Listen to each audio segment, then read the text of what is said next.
ಕರ್ನಾಟಕದಲ್ಲಿರುವ ಪ್ರಾಚೀನ ಜೈನ ಕೇಂದ್ರಗಳು ಕೊಪ್ಪಳ, ಶ್ರವಣಬೆಳಗೊಳ, ಬೆಳಗಾವಿ, ಕಂಬದಹಳ್ಳಿ ಮತ್ತು ಮೂಡಬಿದಿರೆ. ಬಸದಿಗಳು ಎಂದರೆ ಜೈನ ದೇವಾಲಯಗಳು. ಒಡಿಸ್ಸಾದ ಹಾದಿಗುಂಪ, ಕರ್ನಾಟಕದ ಬಾದಾಮಿ ಮತ್ತು ಐಹೊಳೆ ಗುಹೆಗಳಿಗೆ ಪ್ರಸಿದ್ಧಿ. ಜೈನ ಧರ್ಮದ ಅನುಯಾಯಿಗಳು ಗುಜರಾತ್ ಮತ್ತು ರಾಜಸ್ಥಾನದಲ್ಲಿ ಹೆಚ್ಚಿರುವರು.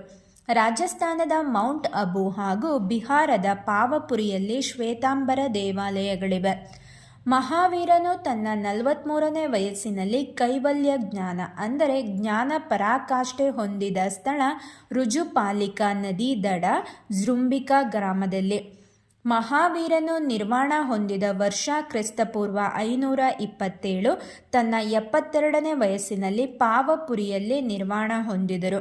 ಜೈನ ಧರ್ಮವನ್ನು ಮಗಧದ ಬಿಂಬಸಾರ, ಆವಂತಿಯ ಪ್ರದ್ಯೋತ, ಚಂಪಾದ ವೇದಿವರ್ಧನ ರಾಜರು ಪ್ರೋತ್ಸಾಹಿಸಿದರು.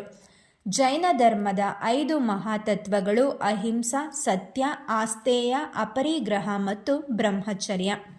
ಚಂದ್ರಗುಪ್ತ ಮೌರ್ಯನು ತನ್ನ ಕೊನೆಯ ದಿನಗಳನ್ನು ಶ್ರವಣಬೆಳಗೊಳದಲ್ಲಿ ಕಳೆದನು. ಕನ್ನಡದ ಕವಿಗಳಾದ ಪಂಪ, ರನ್ನ ಮತ್ತು ರತ್ನಾಕರ ವರ್ಣಿ ಜೈನ ಧರ್ಮದವರು. ಮಹಾವೀರನ ಅನುಯಾಯಿ ಸನ್ಯಾಸಿನಿಯರ ಮುಖ್ಯಸ್ಥರು ಕಂಡನಳ. ಜೈನ ಸಂಘದ ವಿಭಜನೆಗೆ ಕಾರಣ ಮಹಾವೀರನ ಹಿರಿಯ ಸಹೋದರಿಯ ಮಗ ಜಮಾಲಿ. ಗಣಧರರು ಎಂದರೆ ಮಹಾವೀರನ 11 ಜನರನ್ನೊಳಗೊಂಡ ನಿಷ್ಠಾವಂತ ಅನುಯಾಯಿಗಳು. ಚಂದ್ರಗುಪ್ತ ಮೌರ್ಯನ ಕಾಲದಲ್ಲಿದ್ದ ಜೈನ ಸಂಘದ ಮುಖ್ಯಸ್ಥ ಸ್ಥೂಲಭದ್ರ. ದಕ್ಷಿಣ ಭಾರತದಲ್ಲಿ ಜೈನ ಧರ್ಮದ ಪ್ರಸಾರಕ್ಕೆ ಕಾರಣರಾದವರು ಭದ್ರಬಾಹು. ಮೊದಲ ಜೈನ ಮಹಾಸಭೆಯು ಕ್ರಿಸ್ತಪೂರ್ವ 300ರಲ್ಲಿ ಜೈನಯತಿ ಸ್ಥೂಲಭದ್ರನ ಅಧ್ಯಕ್ಷತೆಯಲ್ಲಿ ಪಾಟಲಿಪುತ್ರದಲ್ಲಿ ನಡೆಯಿತು. ಈ ಅಧಿವೇಶನದ ಮಹಾಸಭೆಯ ಉದ್ದೇಶ ಜೈನ ಧರ್ಮದ ಪವಿತ್ರ ಗ್ರಂಥಗಳನ್ನು ಸಂಗ್ರಹಿಸಿ ಜ್ಞಾನವನ್ನು ಪುನರುಜ್ಜೀವನಗೊಳಿಸುವುದು. ಎರಡನೇ ಜೈನ ಮಹಾಸಭೆ 5ನೇ ಶತಮಾನದಲ್ಲಿ ಕ್ರಿಸ್ತಪೂರ್ವ 512ರಲ್ಲಿ ಸ್ಥಳ ವಲ್ಲಭಿ, ಗುಜರಾತ್ನಲ್ಲಿದೆ.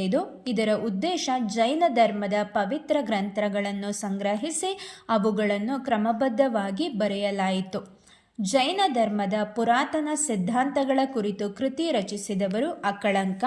ಐಹೊಳೆ ಶಾಸನ ರಚಿಸಿದ 2ನೇ ಪುಲಿಕೇಶಿಯ ದಂಡನಾಯಕ ರವಿಕೀರ್ತಿ. ಶ್ರವಣಬೆಳಗೊಳದ ಬಾಹುಬಲಿಯ 58 ಅಡಿ ಶಿಲಾ ವಿಗ್ರಹವನ್ನು ಕೆತ್ತಿಸಿದವರು ಚಾವುಂಡರಾಯ.